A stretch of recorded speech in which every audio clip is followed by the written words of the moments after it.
Welcome to the Informed Pregnancy and Parenting Podcast. I'm your host, Dr. Elliot Berlin, and our guest today is a certified pediatric sleep consultant and applied developmental psychologist who has been helping little ones and their families since 2012. She's an active member of the Society of Research in Child Development and the American Academy of Sleep Medicine, and she serves on the medical advisory board for the popular parenting YouTube channel, What's Up, Moms? She's the founder of Healthy Little Sleepers, where she and her team work with families to create customized sleep plans based on their particular goals. Susie Menkes, welcome to the podcast. Thank you so much for having me. I'm very excited to be here. I'm excited that you are here. First of all, you have this rich and diverse background. That's really interesting. And I'm curious about sleep, and I'm frequently asked about sleep by parents of, I would say, tired and cranky parents of tired and cranky infants and toddlers sometimes. So I want to learn, and they want to learn. So thank you for joining us. Happy to be here. Let's start with that rich background. Where are you from, and how did you become you? Okay. Well, I was actually born and raised right here in Los Angeles. I didn't think anybody was born and raised here. I thought everybody was a transplant. Right? You're the one. I'm unique that way, I suppose.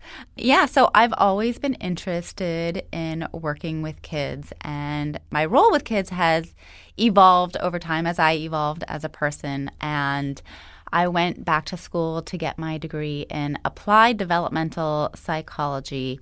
What does that mean in English? Yeah, so it's not clinical, so I don't Okay. diagnose. I can't tell you if your kid's on the spectrum or if there's sensory processing disorders.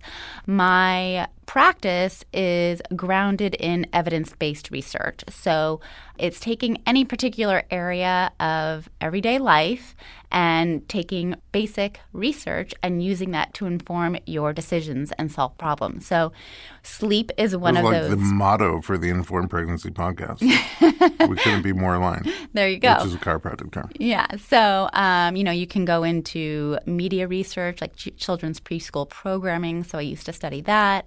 And you can go into, after school programming and just evaluate after school programs. So that's all applied developmental psychology, looking to better understand kids based on science and research. And sleep is a science. So when I had my kids in 2012, or my first kid in 2012, I knew a whole lot about development, cognitive, emotional, language, but sleep was a whole other ball game. And I was that person I don't need to take any courses. I know so much about development. And then, I was kind of slapped across the face when I had my son, and I dove into all the sleep research because I was starting to read all the books and trying to get informed about it as I had a newborn, and everything was contradicting one another. And I started to look up the studies that were in those books, and some of them weren't accurate in identifying what they were talking about, and they were kind of stretching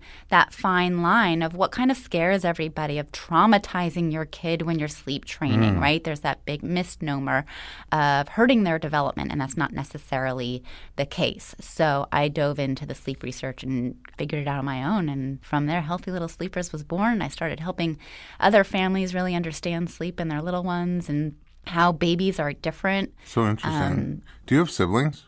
I do have an older sister. Oh, you're the baby. I'm the baby. And you're always interested in kids. I thought for sure you were going to say I always wanted a younger sister or yeah. brother. So now you have hundreds of them. Now I got a lot. Yeah. I get to have my own kids and then watch them grow up, but I still get that lovely baby interaction that, parents often miss as their kids get older. So it's the best of both worlds for me. I remember also during that age, and we'll get more into methods and techniques and research in a moment, but we did absolutely not want to do any kind of sleep training for that whole first year, and my son was not sleeping well. Like you said, slapped across the face, I think you put it. I was scratched across the eyeball many times because he just was tired, and he wasn't having a good time, and we resisted, and we finally did it, and we felt like awful, terrible people. My wife even had to leave. I had to do it. Mm-hmm. And the process wasn't nearly as bad as I thought it was going to be. And then once he was sleeping through the night, which only took a few days, it was like literally night and day. I mean, he was just so much happier all the time. And gosh, we were happy. We felt like we won the lottery. Yeah, and I think that's an important part for parents too, because our sleep is so important. And when we're sleep deprived, we don't think as clearly. We're not, we're more reactive than responsive. And when we're taking care of somebody full time, we can't really parent as well as we can if we're well rested. And so I always talk to parents about the benefits of sleep, not only for their baby's development and memory and language and just overall behavior, but our well-being too. Because day in and day out, sleep deprivation at the end of the day is a form of torture. So, in the beginning with a newborn, yes, you're going to be up all night feeding them. That's what they need. We don't sleep train a newborn. But there are things you can do for newborns to set healthy sleep habits. But at the end of the day, there is a light at the end of the tunnel where they will get long stretches of sleep at night, and you can have those expectations. It's just really understanding when you can start putting some practices into place and moving forward from there. And without that knowledge, you just feel like you're out of luck, right? Because there's just nothing you can do. But that's not necessarily the case. Yeah, I feel like when I sleep more, I have a longer fuse with my kids. Like I can take a lot more before I snap. And sleep deprivation feels like a form of torture, only second to some of those diaper changes. Yes. But you have no training for that, so no. At least not yet. Right, not yet. But it is true. Like when you, especially like I find in raising children in that pregnancy and postpartum newborn phase, there's so much judgment too, and everything's like so polarized, and it's sort of like you're a horrible person if you sleep train your kid, or you're foolish if you don't sleep train your kid, and the books are like that too. They're like, you have to do it this way, you have to do it that way. So, I mean, you have that background in developmental psychology, but like, how did you find your way? How did I find my way in terms of when I sleep for train? your own kids? For my own kids, because I assume that's what you now use to help everybody else. Yeah, exactly. So, I did actually all the wrong things with my son because I was in that boat of learning and figuring it out on my own because I didn't really trust the books because I was reading all the contradicting opinions, not only from the books, but relatives and friends. They all had a different opinion, and I didn't know what was right, in quotes, so to speak, and not necessarily that there is a right or wrong way to sleep train. There's a lot of different ways you can approach it. So when I dove into the research, I was rocking my son to sleep. I was still feeding him every 3 hours at 4 months. I read you can sleep train at 3 months. I read you can sleep train at 4 months. I didn't know when the right time was to start, and I was still trying to figure it out. And it wasn't until he actually reached that 4-month mark where they say it's okay to sleep train in the bigger grand scheme of things. That's like the okay time that I did it. And I did the same thing. I cried. I opened that bottle of wine. It was hard. But, I got him sleeping through the night. He was taking 3 predictable naps, and he ended up being an amazing sleeper, so much to the point like I had to wake him up because then it would mess with his next nap or his nighttime sleep. And so, if they sleep too much during the day, it will end up messing with their nighttime sleep. So there's a fine balance like there. Us, like adults. Yes, exactly. We can take the Stephen edge Wright off. used to say he was nervous because his foot fell asleep one day, and he was afraid it was going to be up all night. Right, exactly that point. So it does influence their sleep at night. And so when I learned with my son, I continued my education, and I knew a lot more when my daughter was born, and they were only almost 22 months apart. And when I had her, I did things very differently, and she was sleeping through the night. And granted, temperament has something to do with it, right? So I think my son would have been a great early on sleeper too, but I ended up getting in the way of his sleep, and I'm the first to admit it. And that's something we want to look at is, are you getting in the way of your little one's sleep? Are you holding them and rocking them and they're having trouble getting comfortable and it's taking longer and longer to put them down?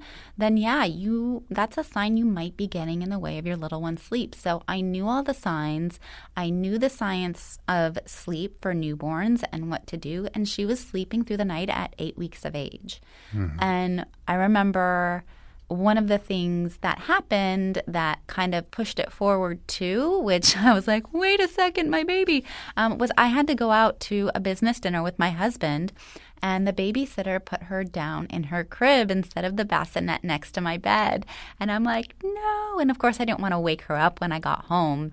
But that night was the first night she got her longest stretch of sleep at night, to the point like I woke up and I was like, like, is she still breathing? What's going on? Like every parent's worst nightmare. And we all do that, right? We all go to them and check on them, put our little finger under their nose or our hand on their chest or their back if they've rolled over and they're old enough to sleep on their tummies. And lo and behold, she was doing great. And then I was in that conundrum, like, okay, do I wake her to feed her? Do I go pump? Like, what do I do? So there's a lot of questions about how to figure all this stuff out and what to do. And that's kind of where I am helping parents navigate those situations. And no, you don't have, of course, I brought her back to my room because she was, I think, only 5 or 6 weeks old at that point. And I brought her back into the room with us for a little bit. But again, there's a lot of different research out there from the American Academy of Pediatrics, like your baby should be in your room till a year to reduce the risk of SIDS, and then they come out with something, no, till 6 months, and then they come out with another study, but if you move your baby out of their room by 4 months of age, they get longer stretches of sleep at night. So it's all a lot of information to take in from the media and try and figure out what's best. And at the end of the day, I educate parents on what these studies mean and what they can do and what SIDS is, and really help them understand and make the best choices for them. And again, sleep training is not for everybody, but especially if things are working for you and you're co-sleeping or you're rocking your little one to sleep and it's not disrupting sleep and things are fine, I'm not here to say you need to sleep train, right? We don't need to fix something if it's not broken. So that's another kind of, in the spectrum of that diverse, I need to sleep train or I know you're going to harm your baby, is another point and topic we need to cover with parents to understand that you're not harming your kid. And according to the American Academy of Pediatrics, they put it really, really well. There's different levels of stress your little one goes under. There's tolerable stress, there's moderate stress, and there's toxic stress. Sleep training, in the grand scheme of things, is tolerable stress. It happens over a really short period of time. You're teaching your little one how to sleep. Toxic, and in a loving, caring, giving environment. It's not like you're just walking out the door and not attending to them. The ones that change, this type of stress that changes development and can affect your little one, is toxic stress. And that we're talking about abuse, neglect, abandonment, and that's not what we're doing here. So I think there's a big misconception about sleep training and what that means in terms of harming your kids if they're going to cry. Well, that's refreshing, because I remember the first time we did it, I was like, baby, I think we need to do this, but we should really put away a lot of money for therapy just in case. Right. Well, I want to jump into the nuts and bolts with you, some Yes. really practical things for our listeners to take home and put into use. So we're going to take a little break, and we come back. We're going to talk about the how-to kind of stuff with our expert, Susie Menkes.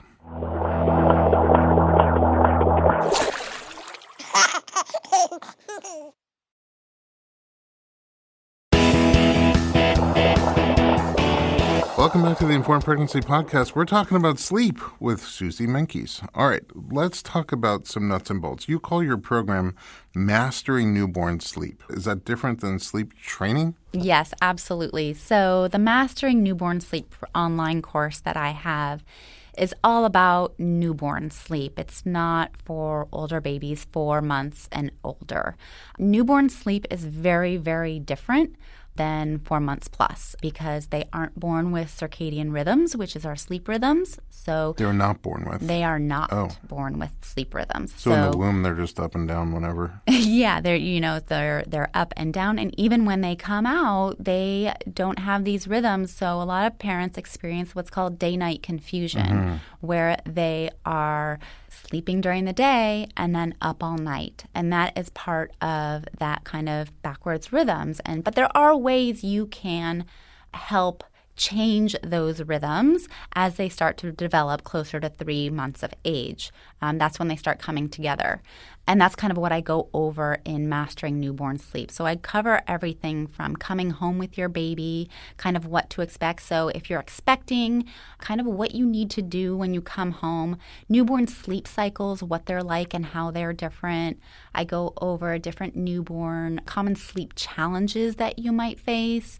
And then I go over my system, like what can we do to set those healthy sleep habits, right? This is not Really sleep early. training really early on from the very beginning. What is the first thing I want you to do? What is the next thing you can do now, right? At 6 to 8 weeks of age, for example, is when you start seeing those first social smiles.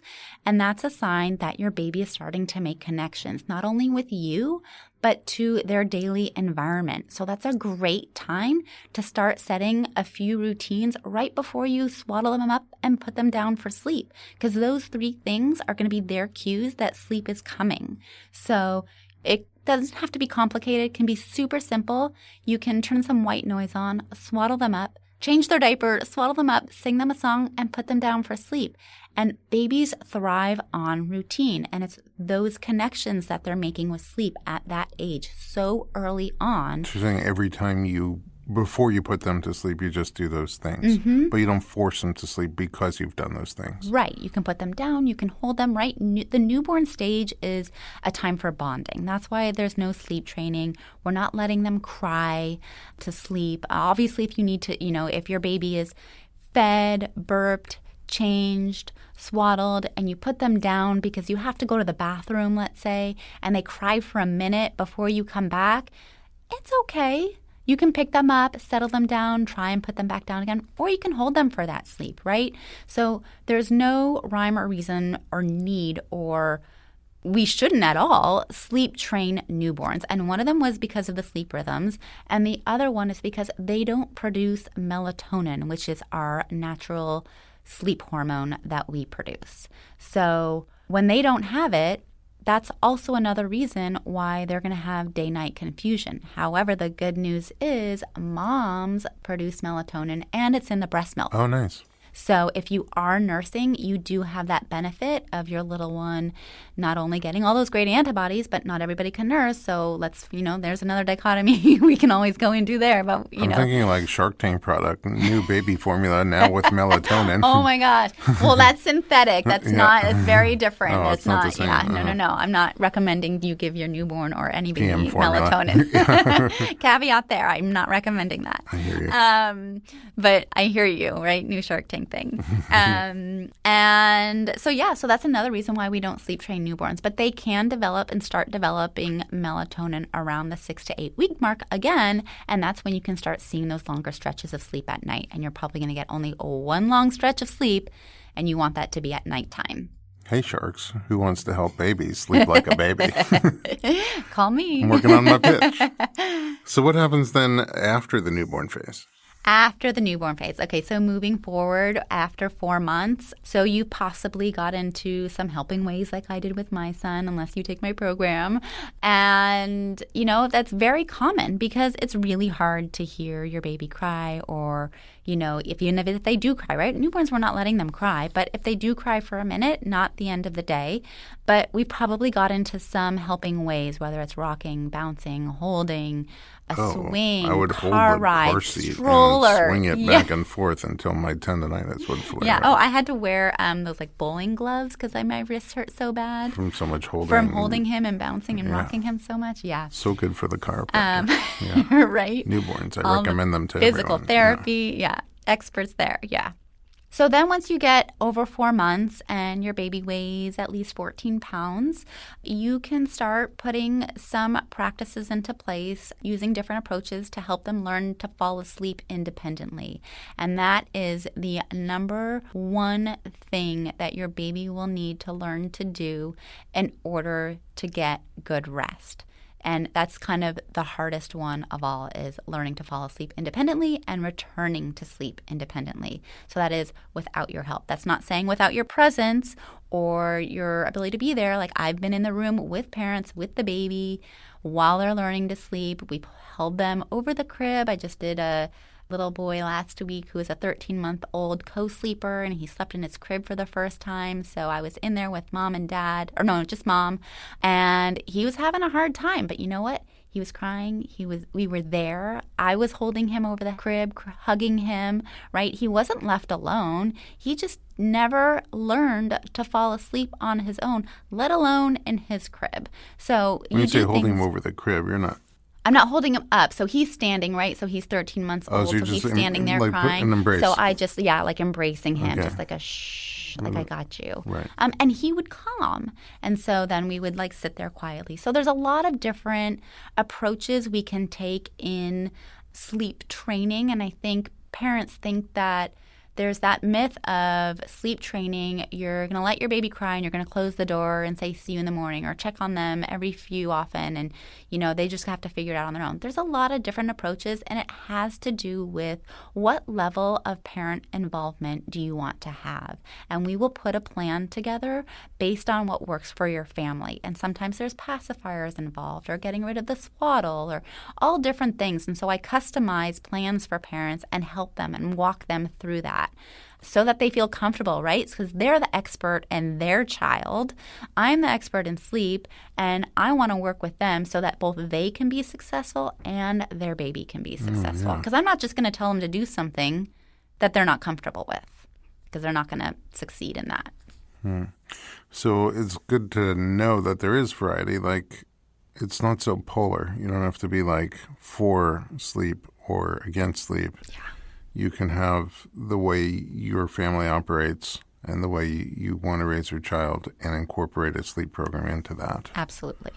Sometimes more crying, sometimes less. Correct. And the thing is, with the crying, another myth would be, the no cry, there's like no cry sleep solutions or things like that. And the thing is with crying and sleep is that your little one only knows how to sleep a certain way. So really, to get the no crying is about having all the little pieces of the puzzle together in order to get no crying. But at the end of the day, there's going to be a protest because you're changing something. And this is a habit that they've gotten into and don't know how to fall asleep independently. So more likely than not, there's going to be crying, but it's just their protest because they don't know how to fall asleep independently yet, but we're there to support them. So generally, is there an age? You said 14 pounds and 4 months. Mm-hmm. Is it better to start then, or is it sometimes better to start later? It's based on the family, right? So I'm never going to tell someone that you should start in the newborn phase, but I do find the earlier you start putting some good sleep practices in place, the easier it's going to be in the long run. The later you wait, it will get harder because they are accustomed to a particular way of sleeping. And of course, when you get into the toddler years, it gets even harder. But that's not to say there's nothing you can do. It just might take a little bit longer, and you might peel the layers off that onion a little bit slower and do it kind of like a week-by-week basis and have that plan. Just, okay, so maybe you have a co-sleeper and it's a toddler and they've never slept in their bed before.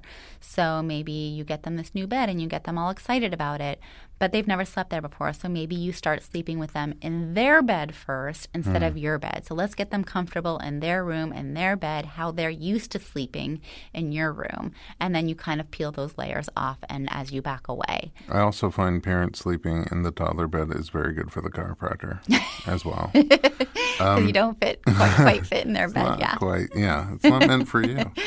So when you do start on the younger side, how long is typical to expect the process to take? So it depends on the parent involvement. So the less parent involvement, you'll see, within 3 days, your little one can be sleeping through the night. Naps might be a little bit more trickier because they're a lighter stage of sleep. But if you have the bedroom environment all set up and conducive and sleeping at the right times that are naturally in line with their sleep rhythms, naps will come together just right after nighttime comes together. The more involved you are, like if you're in the room initially and phasing yourself out of the room, it can take up to, 7 to 14 days, depending on your little one's temperament. So there's kind of both things where we're dealing with the parent involvement and then the flexibility and temperament of your little one. So it's just kind of when you're thinking as the development of a child as a whole, you want to take the context into situation as well. When you say nap, do you recommend that they nap in the same environment that they sleep at nighttime or a different environment, meaning the same crib or also darkness versus not dark? So when you're sleep training, we definitely recommend doing crib time for nap times too. It's kind of, you have this, once sleep comes together both for naps and for nighttime, you can be flexible. I kind of like to think of it as the 80-20 rule. So 80% of the time you're having, your routines with predictable naps and where you're getting restorative sleep. And so when you have naps kind of that are on the go, let's say in the car here and there, they're not as restorative, but some nap is better than no nap at all. But you don't want to have too many days in a row of that happening because that's when it's less restorative, and then that can lead to more nighttime wakings and you backtrack and kind of can fall off. That makes sense. Yeah. I still have a lot more questions for you, but it's time for another break. All right. The more you talk, the more juicy questions I'm coming up with. So if you're curious and you have questions, don't go anywhere because we're going to be right back with Susie Menkes.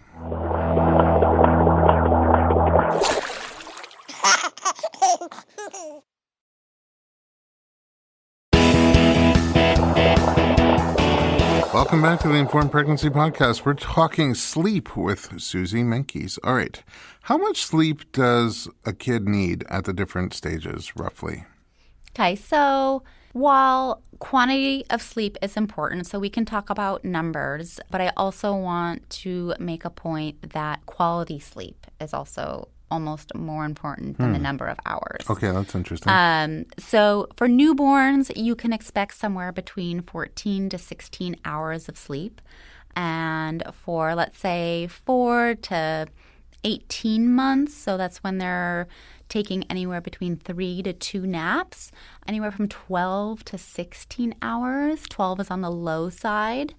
And then when you're thinking more of like 18 months to 3 years of age, it's maybe more like 12 to 14 hours of sleep. Again, 12 being on the low side. So when we're thinking about nighttime sleep, you were hoping anywhere between 10 on the low side and 12 on a higher sleep needs side, 12 hours, 10 to 12 hours. And for naps, we want naps to be at least an hour. So when you're doing 2 naps a day and you get at least 2 hours of sleep that are including nighttime, that puts us at 14 hours of sleep. So, somewhere between 13 and 14 hours of sleep when you're at 2 naps. For naps also, you can be anywhere from 1 to 2 hours when you're on 2 naps a day. So there's that's where that variation comes in. When you get those short naps, those kind of 30, 45-minute naps that people always talk about, that's just a sleep cycle where they can wake up because of a brief awakening. So what we really want to do is try and help them get back to sleep so they can get that hour sleep for that nap, because that is considered restorative. And hopefully if they fall back to sleep after that brief awakening, then they'll actually sleep a little bit longer. What do you recommend when they turn like mid-40s? I'm just curious. Good luck. Go see an adult sleep doctor. Yeah. First of all, so you don't work with adults? I don't work with adults, but I have had adult questions, a lot of it, So the thing with our sleep and waking up in the middle of the night, our sleep does change as we get older. I do read about adult sleep just because I'm getting into those years as well. But, our phones and our screens are really a culprit. Because that's the blue light that actually we see during the daytime. So that's why our phones have that night mode that turns it kind of like a brownish color. Oh, yeah. The blue light wavelength that our eyes see actually tricks our brains into thinking it's still daytime and suppresses the production of melatonin. Oh, interesting. It comes back to that melatonin. Comes back to that melatonin. So, and when we're not producing melatonin, that's when we can, wake up at 2, 4 in the morning. And what do we do at 2, 4 in the morning? We're probably looking at our phones again because we can't sleep. Yeah. Plus, you don't want to miss anything. It's like minute to minute. Right. I'm guilty of it, but, I'm also guilty of or aware of, when I do feel overtired and it's not my kids waking me up, I try and keep my phone outside of my bedroom so that it's not that easy for me to access it if I do wake up. That's a good idea. Sometimes I have to, I'm on call too because I'm on doula. So when I see that blue light blinking, I'm always like, did I miss something? Is somebody, Yeah. And then, but sometimes when I'm not on call, I see the phone and I'm like, no, just quick pee and go back to bed. Don't touch it. Don't touch it. And then I do. I fall back asleep pretty quick. Yeah. But if I do, I get sucked into that vortex. Yep. Even like 1 minute and I'm lost. And I'm just tossing and turning. But back to your children. Yes. For our listeners. So sometimes, I mean, this was an issue that happened to me is with our kids. After our first, we kind of got our own little method sort of that we adopted, and it was pretty good. I think we did okay. But I still put a little money aside for therapy, but I think we're not going to have to use it all. I think we all should put a little money aside for that. That's probably a good idea. And since all the good ones are on a network, then we have to. Anyway, so my question is, we would get the kids onto a good schedule, and then the clock change. I always said, I don't care red, blue, or purple. I will vote for the guy who gets rid of the clock change or the girl who gets rid of the clock change because it would drive us insane. It would be like good sleep, good sleep, good sleep, change the clock, and awful sleep. Mm-hmm. Is there a way to transition that better? Sure. Move to Arizona. Oh, there you go. No, but there is. So with clock changes, it's hard, just like it is with travel and you're going to a different time zone. Yes. So what you want to do, we have fall back coming up. So what is our little ones going to do if they wake up at 6? They're going to be waking up at 5.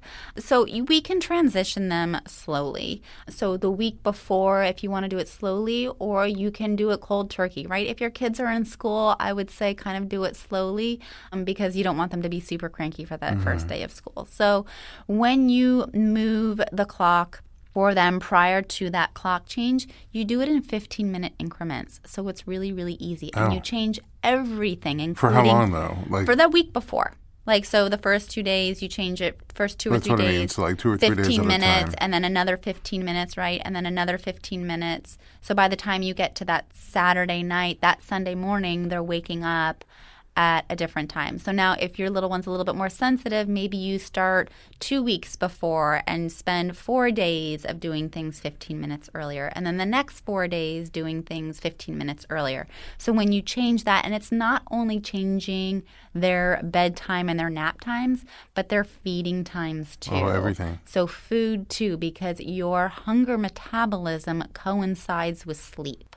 So you want to change all the other activities throughout the day to also coincide with that new change of time. And like you said, when you travel, so if you're traveling, let's say a 2-hour time zone, but you're only going to be there for a week, is that something that you... So if it's a week, you can do your best. Like going from west to east is a lot easier, right? Because your little one can be up later and they can sleep in later. Party animals. Party animals, right? They can go out to a late dinner with you. So I would say, keep them on the West Coast time as long as you can, because coming back west is a lot harder because they're going to be waking up at 4 a.m. instead of 7 a.m. So when you're going there, though, and you're trying to keep them on West Coast time, they are naturally, after probably 3 or 4 days, they're naturally going to start waking up earlier and needing to go to bed earlier because our sleep rhythms are set by the rising and setting of the sun. So when that natural light starts coming in or that dusk starts happening, it's automatically, just naturally changing their rhythms. So they're going to start waking up. Now, if you're only going for 3 or 4 days, you're probably safe to say that it's not going to affect their sleep so much. Right. But any bit longer, it naturally starts just changing. It's like my phone knows we're in a different time zone, even if I don't tell it. Right. My kid knows, too. All right, toddlers. Is after this, we're going to run out of time, but we're going to tell everybody where to find you for endless amounts of access. So toddlers seem like a whole different animal, like 3-4-year-olds. Have you seen the book, like Go to F to Sleep, Yes. What I'm talking about? Yes. So, I mean, I read that book and I laughed and cried so hard because it's all true. Like, no matter what you do, they don't want to, it's like, what is wrong with sleep? And I'm an adult craving sleep. I'm like, wait till you get it. In fact, now I have teenagers and I'm thinking about writing a sequel to that book.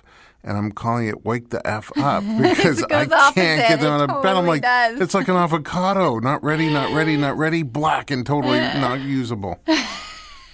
Where's that middle ground. Yes. So toddlers are a different animal. So, part of it is they're exerting their independence. They're in a bed versus a crib, so they have a newfound freedom if you're doing that transition.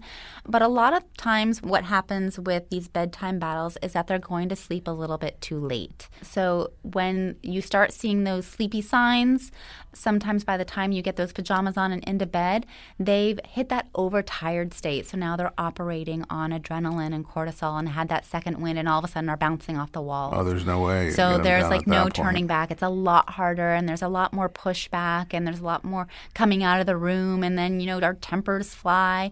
So a lot of times pull that back, pull that bedtime earlier so you can transition nicely and calmly and read that book and have them fall asleep but much more peacefully when they're tired versus trying to start bedtime when they're tired and then them getting overtired. Yeah. So start it earlier. But behaviorally, so I've been certified as a behavior specialist as well because it coincides with bedtime battles. And I just went through the toddler stage with my kids and understanding how to handle those tantrums and work with them to understand emotional regulation is a huge part of it. And it's okay that they're having these protests and these tantrums because it's our job to help them through it.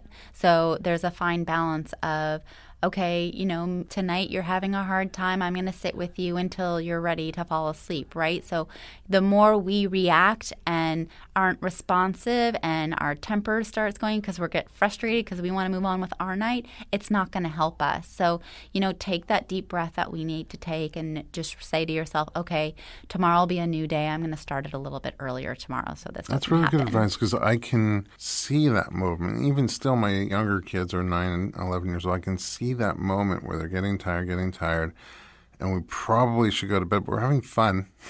Yeah. And then, boom, we've missed the window. Mm-hmm. Now we're into overtired, and there's no way. There's everything under. I'm hungry. I need this. I got to go to the bathroom. I'm scared.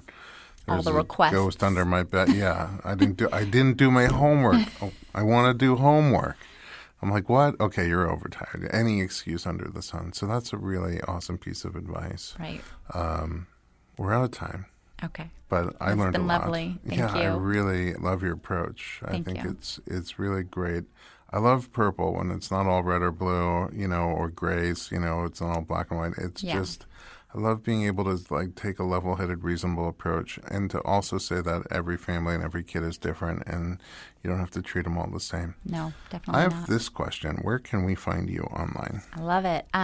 So my website is healthylittlesleepers.com. You can find my Mastering Newborn Sleep and all of my packages and services under the Sleep Solutions page. I also have an easy downloadable guide, Surviving the First 6 Weeks. So if you're expecting, it's a great free resource for you to understand kind of what to expect in these first 6 weeks and what you can do.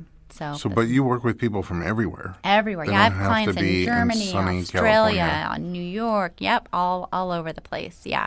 And I have a team as well. So other consultants I work with who are trained through the Family Sleep Institute, and we have weekly meetings to go over cases as well. Awesome. Thank you so much for being here. You're welcome. And at home, thanks for listening to us. I want you to know that sleep was a requested topic by a listener of ours. Yay. And now we have fulfilled that topic. But you can request topics too anytime. You just write to us at info@informedpregnancy.com.